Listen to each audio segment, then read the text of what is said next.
las deducciones para aliviar la carga del impuesto, y en realidad eso tiene que ver con el impuesto de las ganancias.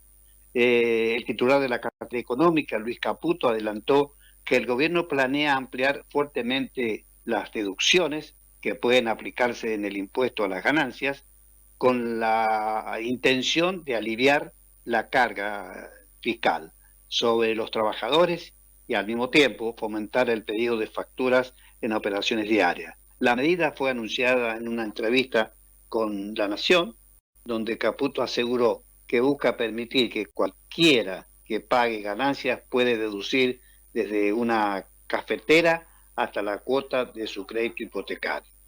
¿De qué se trata, creo yo, esto? Es simple. Lo que el gobierno quiere hacer es ensanchar la lista de gastos que se puedan descontar del ingreso antes y calcular el impuesto. Hoy, cuando una persona paga ganancias, no tributa sobre todo lo que gana, sino que sobre lo que queda después de restar ciertas deducciones. Por ejemplo, hijos, alquiler, medicina, aportes, etcétera. Cuando más se puede deducir, menos se paga. El plan oficial apunta a dar aire al bolsillo sin tocar directamente la alícuota del impuesto, sino dejando que cada contribuyente declare más gastos para achicar la base imponible. Además, buscan con esto incentivar la formalidad, o sea, que la gente pida factura cada vez que compra algo para poder usarlo como deducción. Las deducciones actuales y sus topes. Hoy existen tres grandes grupos de deducciones. Las personales, mínimo no imponible, carga familiar, etc. Las deducciones por familiares a cargo, hijos, cónyuge, las deducciones de gastos específicos que están detallados por ley. Entre las principales deducciones vigentes y sus límites para el periodo fiscal 2025 se destacan hijos, 2.140.852,77 por cada menor de 18 años y 4.281.705,53 por hijo incapacitado, cónyuge 4.245.163,13, siempre que no tenga ingresos superiores a 4,5 millones al año. Alquileres 40% menos del alquiler con tope de 4.507.505,52 si se es propietario. 10% del monto total sin tope, válido también para propietarios que alquilan. Paula. Bien, en cuanto a servicio doméstico, sueldos y contribuciones con tope de 4.507.555,52.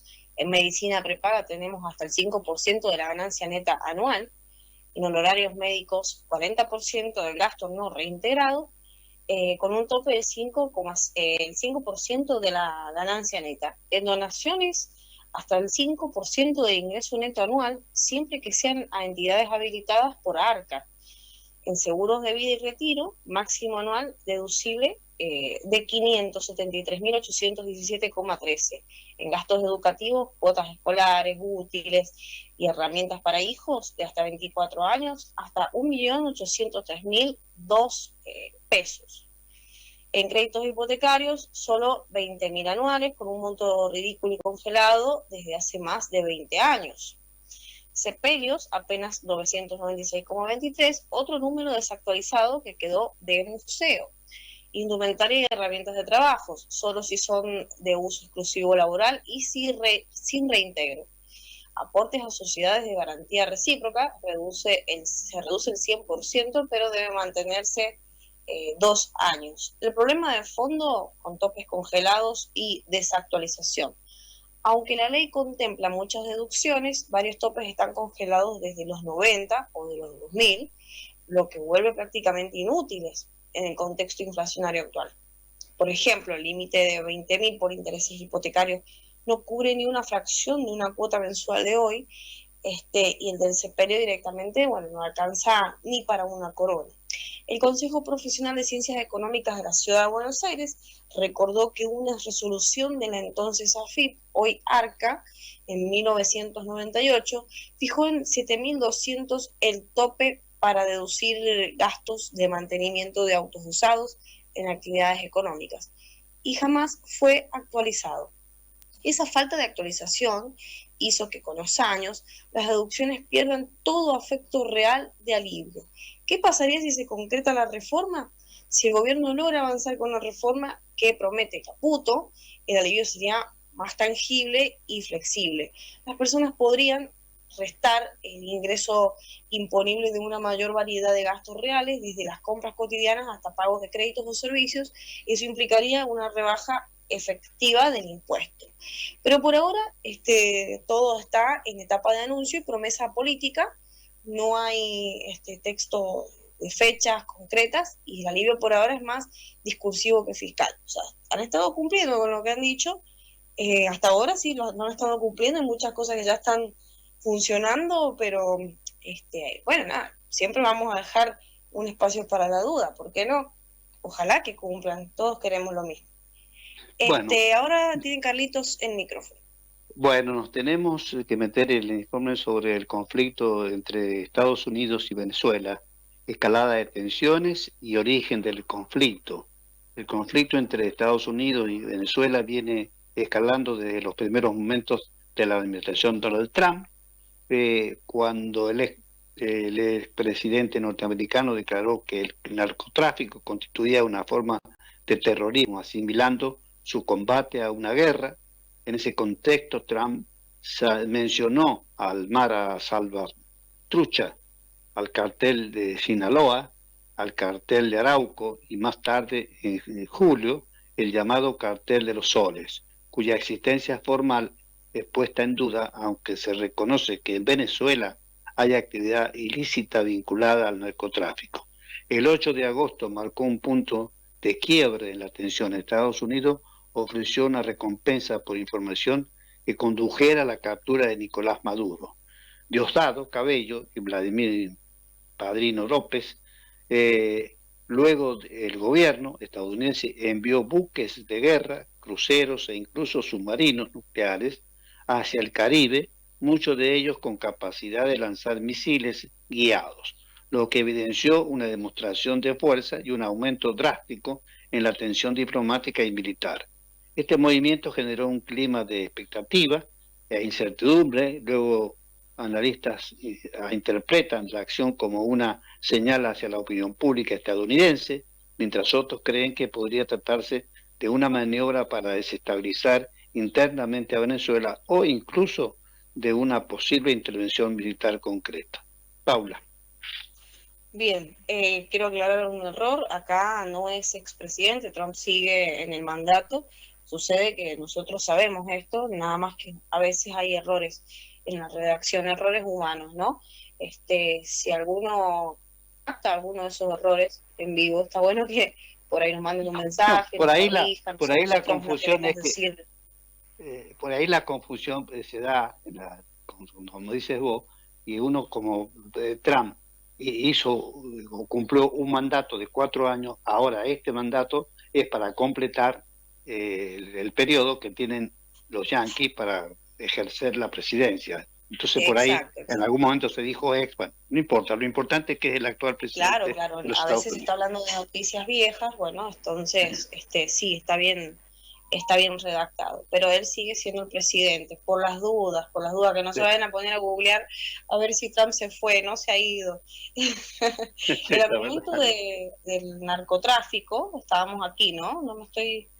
Las motivaciones detrás del accionar de Trump. Las motivaciones detrás del accionar de Trump. Para muchos observadores, Donald Trump dejó un asunto inconcluso durante su primera administración, un cabo suelto relacionado con el cambio de régimen en Venezuela. Se lo describe como un líder que opera con el ministerio y el miedo como herramienta política, lo que introduce incertidumbre sobre sus verdaderas intenciones. Esperen un poco ahí. Y que a veces ese miedo funciona, ¿viste? Porque es una acotación mía. No estoy justificando ciertos actos terroristas, sino que estoy diciendo que a veces el miedo funciona como para que algunos se pongan las pilas, es una estrategia, y dejen de mandarse macanas, porque no estamos hablando ni más ni menos que del paso de sustancias ilegales hacia su país, y él está luchando contra el narcotráfico. Entonces, esto lo involucra él directamente, además de las provocaciones que ha estado haciendo el sapo parado de Maduro. Bueno, continúo. Dentro de su entorno también hay tensiones internas. Marco Rubio, jefe del Departamento de Estado, busca mostrar un trofeo político concreto, un cambio de régimen, mientras que Richard Brennan, enviado especial para Venezuela, prefiere una estrategia más cautelosa y detallada. La presencia naval estadounidense en el Caribe se interpreta como una acción intimidatoria, y de esto tienen que tomar nota y prestar atención, porque lo que se busca aquí no es terminar en guerra, sino que, claro, intimidar, aunque todavía, bueno, sin la claridad sobre su objetivo final. Eso los vamos a desmenuzar aquí en el siguiente argumento del narcotráfico y la falta de pruebas concluyentes. Trump sostiene que su ofensiva responde a la lucha contra el narcotráfico, no un intento de intervención política directa. O sea, si se arma, pero a ver, es que Maduro también es inflexible, es un tipo inflexible. Primero lo atacó verbalmente, lo provocó, lo invitó a que venga por él, y ahora ha preparado todo su ejército. Tengamos en cuenta que esto se trata de bastante crueldad, considerando de que nadie en su país ya lo apoya y que la parte militar está comandada por él sin estar muy de acuerdo con lo que él milita. Así que están prácticamente obligados y están siendo carne de cañón, porque encima no tienen el respaldo militar, el equipo militar para combatir a las fuerzas de Estados Unidos, ¿no? Sabemos que están bastante atrasados en todo. Si vos miras un noticiero de Venezuela, cualquiera sea del día de hoy, parece que está grabado en los 90, porque hasta la calidad de las cámaras es totalmente obsoleta. Y están así también en cuestiones de material militar. En cuestiones de armamento militar están igual de obsoletos. Porque no, claro, ahí han empobrecido tanto al país, no ha invertido en casi nada, que lo más actual que tienen es algo que les prestó Rusia últimamente. O sea, claro, pero vos sabés, tecnología nueva porque Paula, a Rusia les ha prestado algo. Disculpame, Paula, vos sabés que esto que estás marcando es muy importante, porque en estos últimos días, acá los que están a la expectativa, esperando cuál es el avance más fuerte que pueda hacer Estados Unidos, son Rusia y China. Ambos están juntos para defender los intereses, esto entre comillas, de Maduro, y ahí es donde vamos a tener seguramente, con esa participación activa de esos dos países, bueno, ahí se va a producir una cuestión no deseada, y que eso es lo que quiere Estados Unidos, o Trump, mejor dicho, quiere que eso vaya por un carril concreto contra en este caso, Maduro, que las cosas las está haciendo mal, y esto va a significar geopolíticamente toda una situación complicada, ¿no? Claro, claro. Acá lo que ha estado pasando básicamente entre estos países, bueno, han hablado con Trump. O sea, Rusia ha hablado con Trump.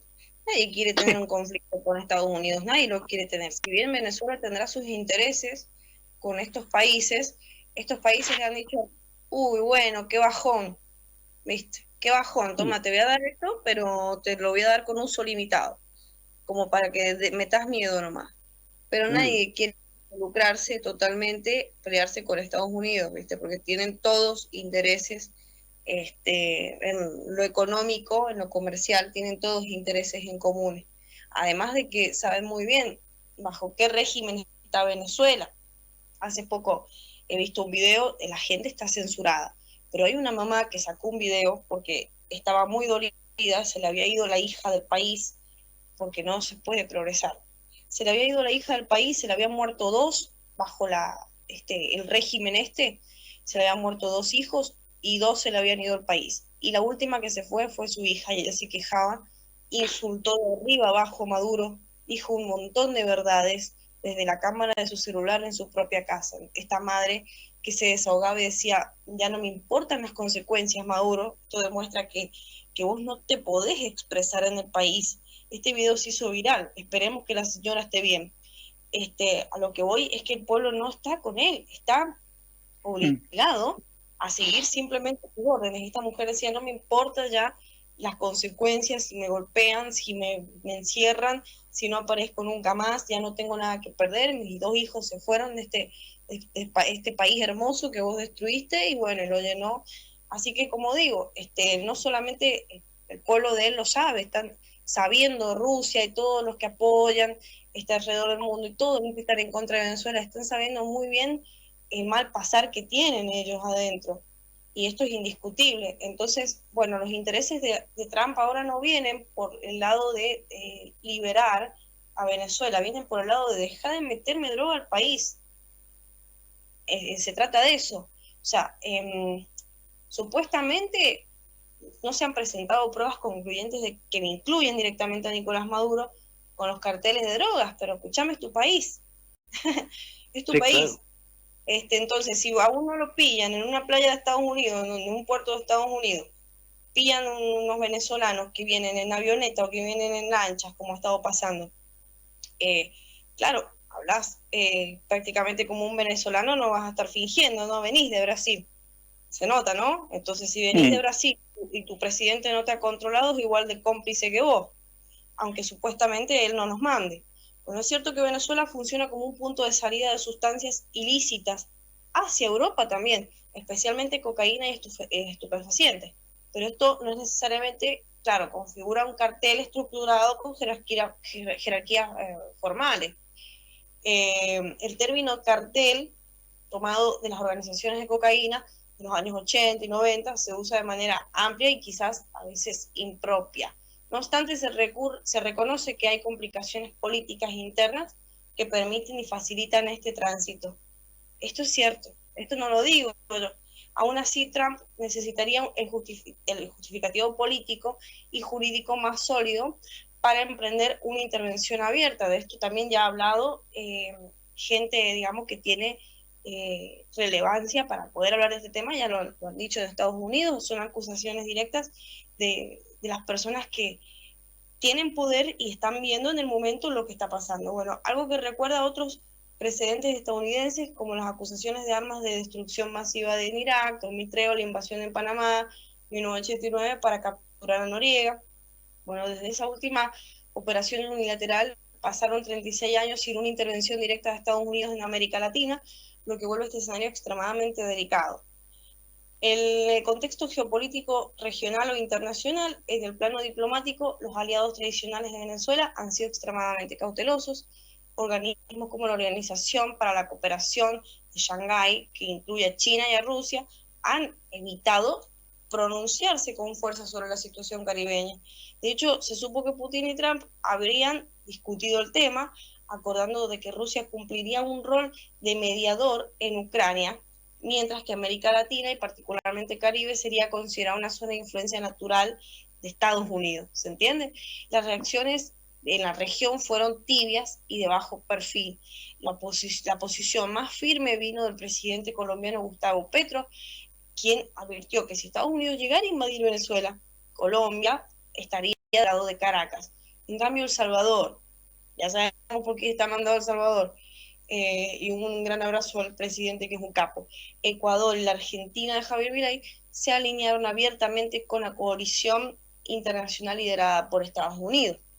Otros países como Brasil mantienen una postura ambigua y cautelosa, mientras que la Alianza ALBA, antes un bastión de apoyo chavista, hoy muestra signos de debilitamiento y podría incluso perder miembros, especialmente si cambia de gobierno en Bolivia antes de fin de año. Carlitos. Bien, otros países como Brasil mantienen una postura ambigua y cautelosa, como decíamos, mientras que En el peso político de Nicolás Maduro. El peso político de Nicolás Maduro en la izquierda latinoamericana se ha convertido en una figura incómoda tanto para la izquierda como para la derecha de la región. Si bien el chavismo nació con elementos democráticos bajo Hugo Chávez, con el tiempo se transformó en un régimen autoritario, competitivo y finalmente en una dictadura consolidada. Las izquierdas más moderadas conviven con dificultad con el modelo venezolano, mientras que los aliados más duros, como Cuba, Honduras y Nicaragua, siguen prestando apoyo político y diplomático, aunque cada vez más limitados. Ellos están siempre necesitando petróleo y Caracas lo tiene. Desde Washington se vigila con atención toda la región, midiendo las reacciones y los apoyos. Si llegara a producirse una agresión militar directa, la situación podría extender la violencia hacia otros países aliados como Cuba. Posibles escenarios y cálculo militar, en cuanto a una posible invasión, los antecedentes históricos sirven como parámetro. La invasión a Granada, 1983, requirió unos 8.000 infantes de marina, mientras que la intervención en Panamá, 1989, movilizó más de 25.000 efectivos. En cambio, la fuerza actualmente desplegada por Estados Unidos en el Caribe, unos 4.500 marinos y 2.200 infantes de marina, además de fuerzas especiales, SEAL y Delta, resulta insuficiente para una invasión en forma. Sin embargo, eso no descarta una operación puntual, una misión de extracción o captura de Maduro o una acción limitada destinada a presionar al régimen y fomentar divisiones internas. En ese sentido, la movilización militar sería más un gesto intimidatorio que el preludio de una guerra abierta, buscando provocar nerviosismo dentro del chavismo y forzar una negociación o transición política. La respuesta de Venezuela y el clima interno, el gobierno venezolano tomó la amenaza con nerviosismo, pero también con medidas concretas. Maduro convocó a 4.500 milicianos bolivarianos voluntarios y ordenó el desplazamiento de 15.000 efectivos del ejército hacia la frontera con Colombia en el estado de Táchira. El ministro de Defensa, Vladimir López, anunció que naves venezolanas de mayor porte patrullarán el Caribe, el lago de Maracaibo y el Golfo de Venezuela. Además, se especula con que Maduro se encuentra bajo estrictas medidas de protección y movimientos constantes para evitar un intento de captura. Todo apunta a que Estados Unidos busca generar tensión, ya sea para negociar con la oposición venezolana, una transición o para forzar un reacomodamiento del poder interno, aunque dentro del propio gobierno estadounidense hay divisiones sobre cómo proceder en estas circunstancias. Paula. Bien, se trata, acá también tengo que hacer una acotación que es importantísima. Estos militares supuestamente que se han prestado el servicio voluntariamente, sabemos muy bien lo que les podría pasar si no se prestaran al servicio voluntariamente. Y claro, lo digo con jaja, pero no, a la vez, porque es preocupante las consecuencias que podrían sufrir, ¿no? Si la operación de Trump fracasa y Maduro toma las, ¿cómo se esto? Las medidas para castigar a los que no se anotaron voluntariamente. Bueno, la gente de bien está esperando que suceda, que haya una intervención. Maduro, bueno, que pueda llegar digamos, negociar, a llegar a algo con Trump en el mejor de los casos, pero la gente de bien y la gente de Venezuela en realidad lo que está esperando que no se va, es que nosotros hablamos con la gente, la verdad que yo escucho los videos, veo los videos de los venezolanos, escucho a los argentinos hablar de esto, están esperando que le caiga una bomba a Maduro, que explote, que el tipo explote sin más, sin embarrar más a su país, eso están esperando. Acá no se le quiere atacar a su país, se lo quiere liberar y se quiere evitar que sigan pasando estas cosas del narcotráfico, digamos, indiscriminado que llevan hacia otros países. A ver, están perjudicando. Esto se trata más allá de una guerra de poder de Trump, de mostrar sus musculitos. Se trata de que en su país están drogando a gente de todas las edades, ¿bien? Con la droguita de Centroamérica. Entonces, no se trata de esto de ego, a ver quién la tiene más grande. Acá se trata de que hay gente real que está siendo perjudicada a través de décadas y décadas por la droga. Bueno, la conclusión, incertidumbre y exhibición del poder, de lo que estoy hablando, la situación actual se caracteriza por una mezcla de misterio, incerteza, y una exhibición de músculo militar, o sea, estoy hablando sarcásticamente, obviamente. Estados Unidos ha trasladado una fuerza naval considerable al Caribe, algo que resultaría extraño si no fuera a tener consecuencias concretas. Esto es lo que se dice supuestamente. Aún sin acciones militares, el efecto mediático ya fue logrado. Trump consiguió instalar la idea de que consiguió instalar la idea de que está dispuesto a ir a las últimas consecuencias contra el narcotráfico, reforzando su imagen ante la opinión pública interna.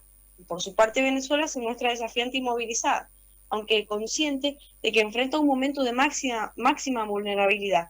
El desenlace sigue abierto, pero todo indica que de esta tensión algo va a salir. Nosotros esperemos eso, que el pueblo venezolano que ha sido tan marginado bajo este régimen de Maduro no salga manchado con sangre, por Dios.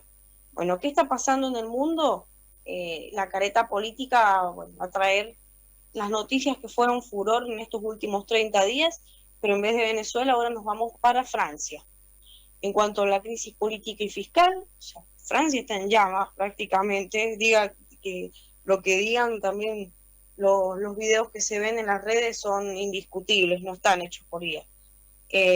Bueno, en cuanto a la crisis política y fiscal, como digo, el derrumbe de la agenda reformista y la reapertura del problema de estabilidad gubernamental.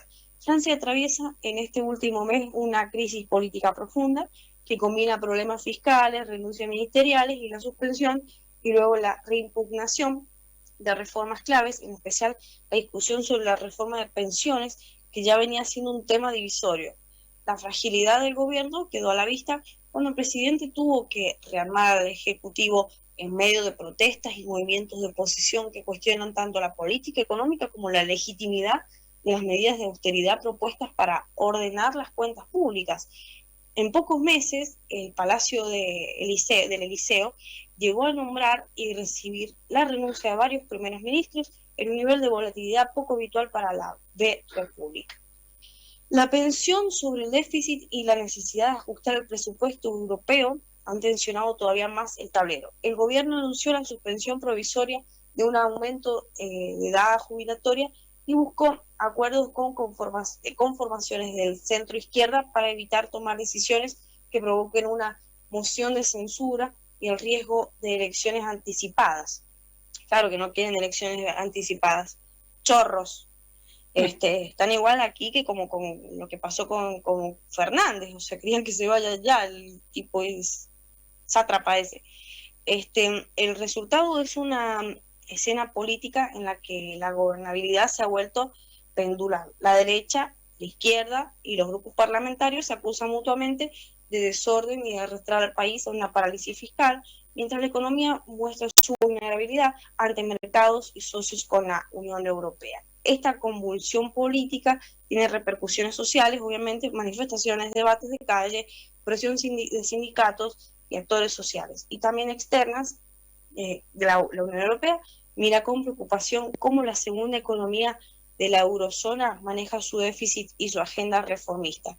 Lo que aquí está pasando es que la gente se ha cansado de ver esto, lo que estaba pasando acá con Cristina Fernández de Kirchner. Se la ve a la gente enojada, digamos ciudadanos comunes que filman, o turistas que van a Francia con fines turísticos y no para quedarse a chupar la teta del Estado, como lo hicieron algunos grupos de otros países que fueron supuestamente a buscar refugio y se sirvieron de todos, ¿no? Porque hay un organismo, que después vamos a hablar bien de ese organismo, lo vamos a empallar bien hasta los pelos, que dice, pobrecita esta gente, los refugiados, que necesitan lo mejor de lo mejor, vengan a Europa, sírvanse, tienen hoteles de 3 estrellas para arriba, como pasa en España, por ejemplo, y resulta que eso lo garpa la gente y ya Francia no parece Francia, o sea, se habla cualquier idioma allá adentro menos Francia. Me hace acordar a un relato que decía un tipo de un pajarito de acá de Argentina que emigró hacia España, es el lorito, el lorito verde que todos tenemos en casa, que todos hemos tenido en casa alguna vez, al que le cortamos las alitas, Bueno, se trata de que ese pajarito se fue para España y en España, al mezclarse con otros pajaritos, empezó a hablar otro idioma, digamos, así que era un quilombo de comunicación de las aves, ¿viste? Y empezaron conflictos de las aves allá también. Bueno, lo mismo pasa con las personas, a esto es lo que voy. Lo mismo pasa con las personas. Hay un quilombo acá en lo cultural. Esta gente llega, supuestamente pobrecitos, ¿no? Y dicen, no, yo ahora quiero una mezquita. Quiero que me construyan una mezquita acá, como ha pasado, por ejemplo, en Inglaterra, que quieren que destruyan un bar que tiene una historia cultural muy importante para ellos y hagan una mezquita en esa esquina. Bueno, yo quiero que me hagan una mezquita. ¿Por qué? Porque, bueno, yo quiero rezar. Bueno, rezar en el piso, como lo hacemos todos, que nos agachamos ahí en la orilla de la cama y rezar, boludo, dale. Déjate hinchar las pelotas. O sea, cuando vos vas a un país, tenés que respetar la cultura, digamos, tenés que respetar eh, la religión fundante del lugar y no imponerte y dejar caminar a la gente tranquila. No se puede filmar porque los negros te miran y te dicen, ¿qué estás filmando? Te persiguen, te golpean. Si a ustedes se pasan un poco por Instagram, que mi algoritmo me muestra todos estos conflictos, pueden ver que es cierto, la gente no está en paz, la calle no está en paz y no se ve a ningún francés nato, ahí se ve todo, está invadido, totalmente invadido. Esta gente no viene con fines de pasivo, vienen a invadir, vienen a quemar. En Francia han quemado una catedral importantísima de más de 200 años, hace días la prendieron fuego, la redujeron a ceniza. Así que bueno, esos son los bardos gigantes que hay allá en Francia, en Alemania, en España, en Inglaterra. Ha salido miles de millones de personas a protestar en contra de todos los colectivos LGBT, los marroquíes, los musulmanes, que se vayan ya de una puta vez, porque encima están ocupando propiedades, están de ocupas, como acá en Argentina, que los están sacando todos de vuelo. Bueno, están ocupando propiedades, están violando mujeres, y esto no es mentira, están golpeando niños en las escuelas, por ejemplo, de España, que en España el jamón es sagrado, que es como el asado acá, y resulta que, bueno, ya no se puede servir cerdo en las dietas de las escuelas españolas. Me está jodiendo, porque eso ofende a... No es así. ¿Qué ofenderte? Por Dios, si no podés comer jamón, no comas jamón y punto. Si yo no puedo tomar leche porque soy intolerante a la lactosa, no voy a pretender que todos terminemos igual, ¿no? Bueno, en Claro. Alemania, rearmando y debatiendo sobre defensa, Merkel era atrás, y una Alemania que se prepara y se discute para ser más capaz militarmente. Alemania está protagonizando en las últimas semanas un debate público y político centrado en la reestructuración de la capacidad defensiva del país. El ministro de Defensa ha ganado protagonismo al impulsar planes para ampliar las Fuerzas Armadas, mejorar el reclutamiento y crear nuevos modelos de servicio voluntario orientados a aumentar el personal y la preparación en un contexto de creciente tensión con Rusia y de expectativas de los aliados en la OTAN. La medida incluye propuestas para subir los efectivos, reforzar la logística y modernizar el material, junto con la aprobación de iniciativas legales para facilitar el servicio voluntario amplio en 2026. Todo ello se desarrolla mientras la sociedad alemana discute el giro de décadas de reticencia a la militarización hacia una política de mayor asunción de responsabilidad en materia de seguridad europea. Al mismo tiempo hay una disputa interna en colisión sobre hasta dónde llegar, si reintroducir modelos cercanos a la conscripción o quedarse en voluntariado más atractivo, y cómo equilibrar las obligaciones presupuestarias con las demandas sociales. La narrativa oficial apela a la defensa colectiva y al imperativo estratégico ante amenazas asimétricas, mientras los críticos advierten sobre los costes políticos y civiles de una remilitarización. El tema marcó la agenda política porque afecta no solo la seguridad, sino la identidad nacional y la relación de Alemania con sus socios europeos y como la OTAN. Carlitos. Italia, movilizaciones sociales y disputas laborales, protestas masivas por la guerra en Gaza y huelgas nacionales por la política económica. En Italia, el mes estuvo marcado por movilizaciones sociales de gran envergadura, que confluyen en dos ejes. Por un lado, la ola de protestas multitudinarias en ciudades como Roma contra la situación en Gaza, que reunió a cientos de miles de personas, un fenómeno que volvió a poner a la calle a amplios sectores de la sociedad civil. Y por otro lado, la reactivación de la conflictividad laboral con convocatorias de huelga a nivel nacional por la oposición de sindicatos a medidas del gobierno y a partidas presupuestarias del proyecto de presupuesto 2026. Las marchas pro-palestinas pusieron en tensión al gobierno sobre su posicionamiento internacional y desplegaron debates internos sobre la libertad de protesta y la seguridad pública. Simultáneamente, el movimiento sindical anunciaba semanas de paro y movilizaciones en respuesta a políticas económicas que distintos sindicatos consideran regresivas o inflacionarias, con llamados a demostrar frente al Ejecutivo por la cuestión del salario y condiciones. Esta combinación de política exterior y conflicto social coyuntural generó una agenda intensa. La calle marcó la discusión pública mientras el Ejecutivo tuvo que equilibrar su calendario de reformas con la necesidad de responder a la protesta y al descontento social. El resultado fue una semana tras otra en la que Roma fue epicentro de manifestaciones, debates y convocatorias a huelga cuyo impacto político aún se está midiendo.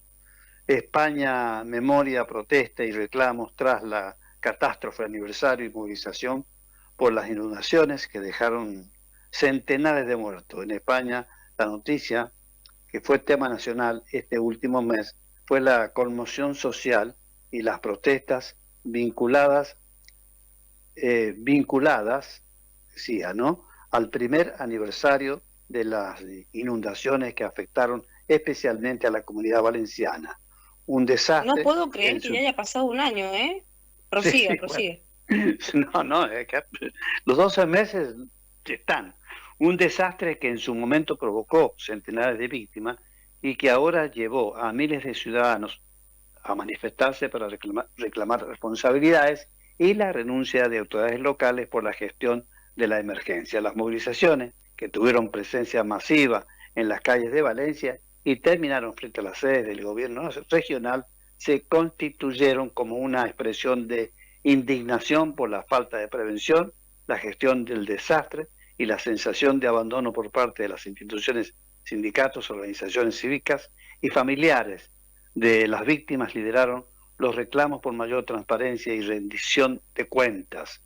Ese clamor social puso el foco en la necesidad de políticas públicas de mitigación de riesgos climáticos y planificación urbana y abrió un debate político en torno a responsabilidades administrativas y proyectos de inversión para resiliencia.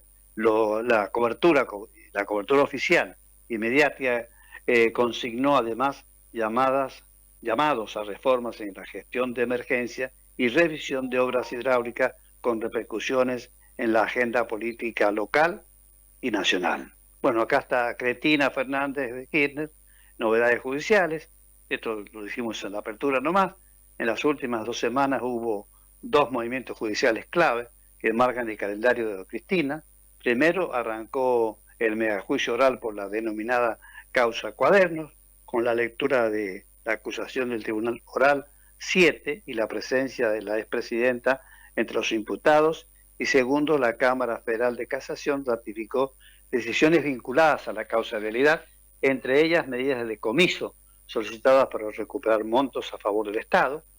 Paralelamente, la Cámara de Casación está presionando para acelerar el debate de Cuadernos, más audiencias con presencialidad, para que el juicio no se prolongue indefinidamente. Cristina tiene una condena firme, ustedes ya saben que es vialidad, de 6 años de prisión y la inhabilitación perpetua, que cumple con el arresto domiciliario, y ahora enfrenta el gran juicio Cuadernos, en el que las penas objetadas por la Fiscalía se ubican en un rango por imputaciones como asociación ilícita, que puede ir aproximadamente entre 5 y 10 años por imputación grave, En caso de condenas adicionales, la suma de años iría aumentando, no obstante cualquier cifra total es hipotética hasta que haya sentencias firmes. Paula. Bien, en cuanto a la cronología y hechos concretos, estas últimas 2 semanas, que bueno, nosotros tenemos informes completos de todo lo que hemos hablado acerca de esto, ya lo hemos dicho, pero bueno, todos los días se suma gente nueva a ponerse al día, así que hay que decirlo, como estamos, ¿no? El 6 de noviembre de 2025 comenzó el juicio oral por la causa Cuadernos ante el Tribunal Oral Federal número 7, se leyó parte de la acusación contra Cristina y otros 86 imputados, entre exfuncionarios y empresarios. Las audiencias se desarrollaron inicialmente en formato virtual. Esa misma semana, la Cámara Federal de la Casación ratificó decisiones en la causa Vialidad, firmando el decomiso sobre bienes relativos a la condena en esa causa con montos elevados ordenados para recuperar los fondos públicos. Entre el 11 y el 12 de noviembre, la Cámara Federal de Casación reunió y tomó iniciativa en convocar al Tribunal Oral, que está llevando Cuadernos, para discutir y acelerar el juicio. Lo que estábamos hablando al principio, que sí, necesitamos acelerar esto, por supuesto, se está queriendo hacer igualmente por parte de los tribunales.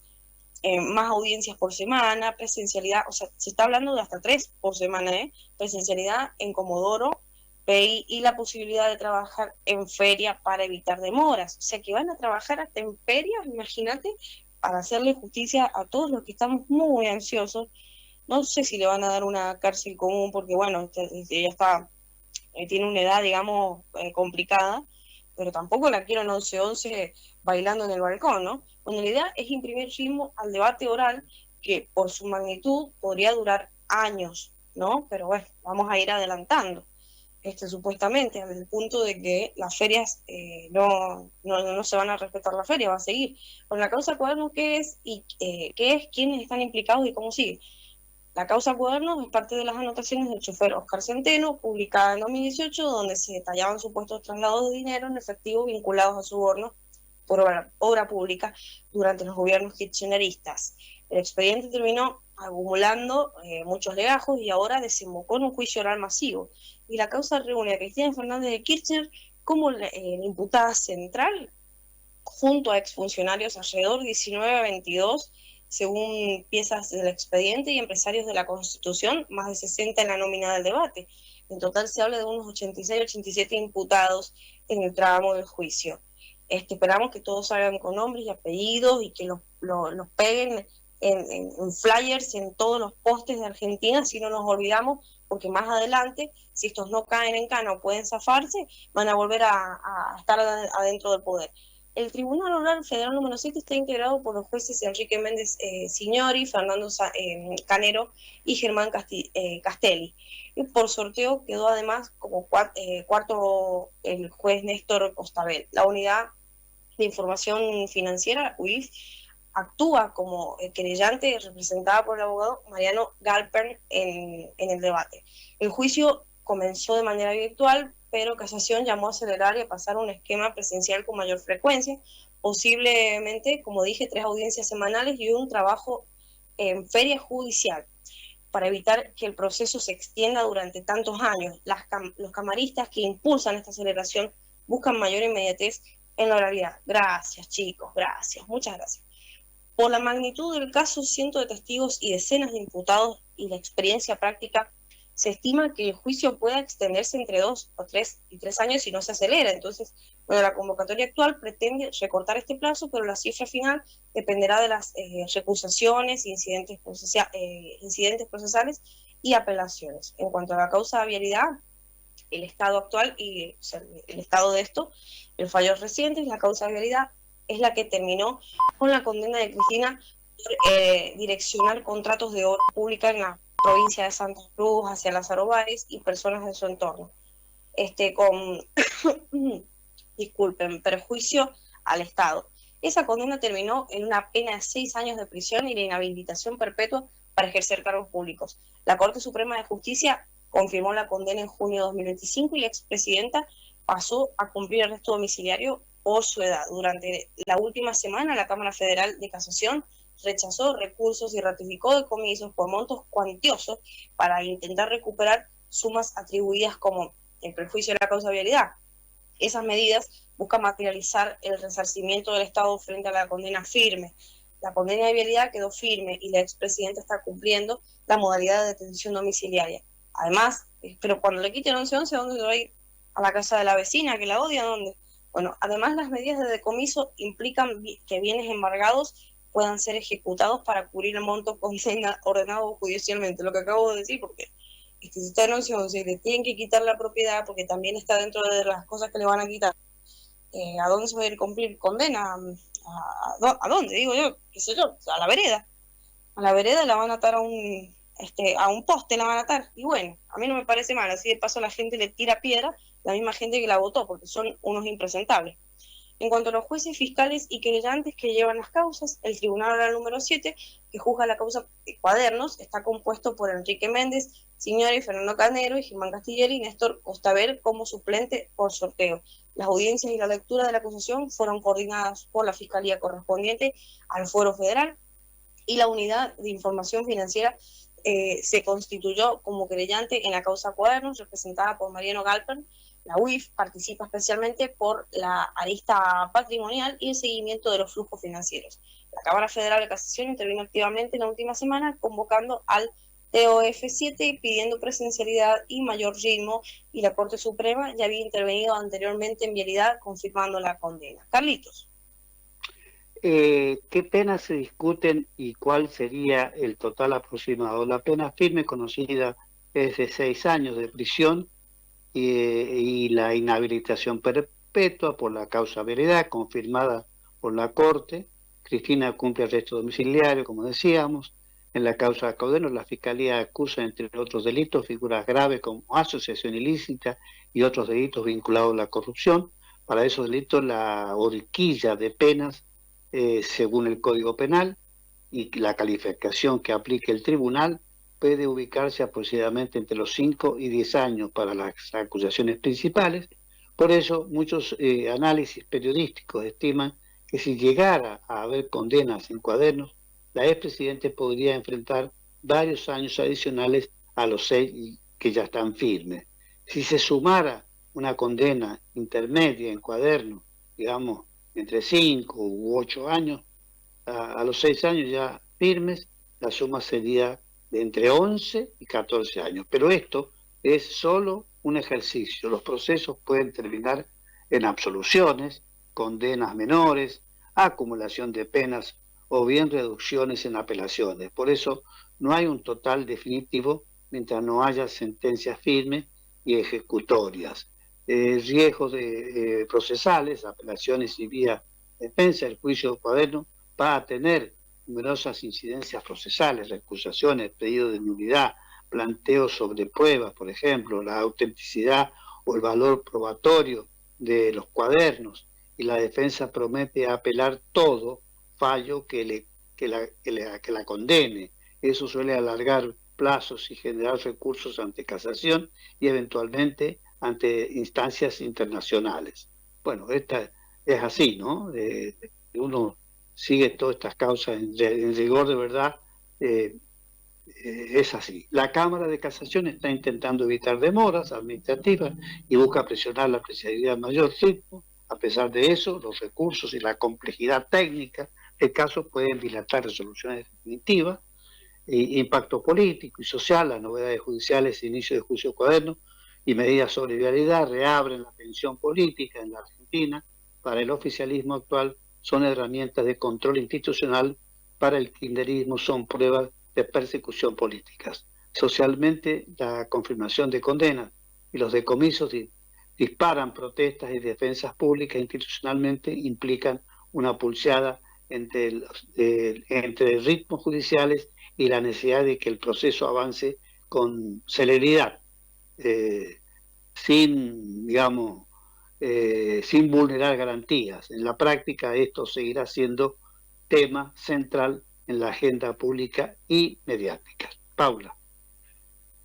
Bien, súper central lo que acabas de decir, Carlos, porque se trata de que estamos explicando justamente que si esto se atrasa no es por culpa de que nosotros, la gente de bien, no quiera acelerar el trámite.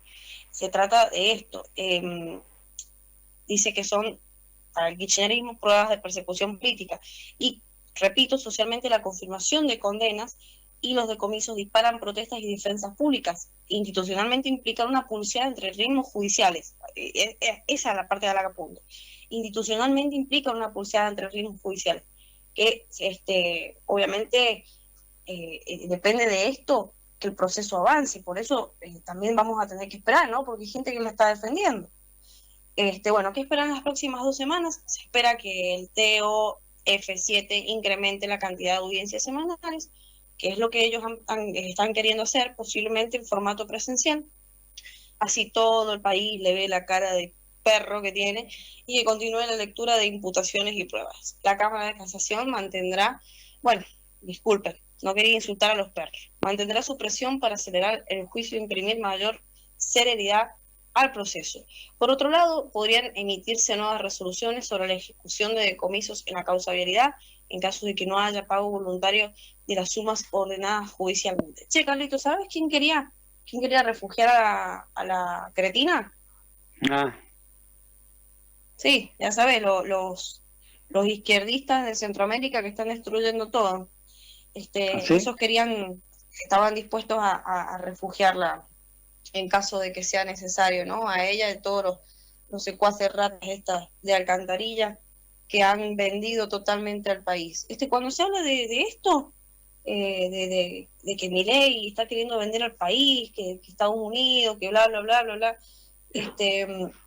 yo les voy a preguntar qué onda con, bueno, lo que pasó acá en San Juan, que vendieron un espacio para, no sé, para que los chinos lo usen libremente, ¿no?